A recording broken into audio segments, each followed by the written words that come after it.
ಹೋಗಿ ಪ್ರತೀಕಾರವನ್ನು ತೀರಿಸಿಕೊಳ್ಳಿ. ಒಮ್ಮೊಮ್ಮೆ ಎಷ್ಟೇ ಒಳ್ಳೆ ರೀತಿಯಲ್ಲಿದ್ರು ಒಮ್ಮೊಮ್ಮೆ ಜಗಳ ಆಗ್ತದೆ ಅಲ್ವಾ? ಹೌದಪ್ಪ. ಅಲ್ಲ ಒಂದು ಮಾತು ಬರ್ತದೆ, ಒಂದು ಮಾತು ಹೋಗ್ತದೆ. ಇದು ಹೋಗುವ ಬರುವ ಮಾತಿದ ಅಲ್ಲ, ಇದು ಕಾಳಗಕ್ಕೆ ನಿದ್ದೆ ಮಾಡಿದ್ದು ಕಾಳಗ. ಹೌದೌದು. ಅಲ್ಲ ನಾವು ಹೋದ್ರೆ ಏನಾಗ್ತದೆ? ಏನಾಗ್ತದೆ? ಮಾನಹಾನಿಗೆ ಮಾರ್ಗವಿಲ್ಲ.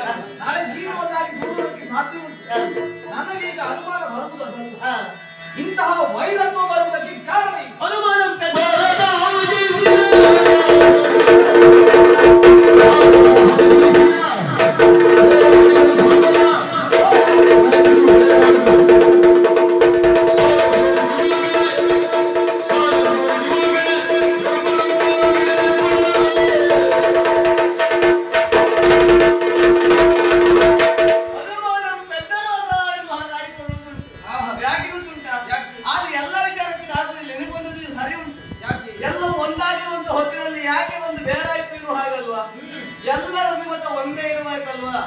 ಇದು ಭಾರತದ ಮಾತ್ರ ಬೇರಾದದ್ದು.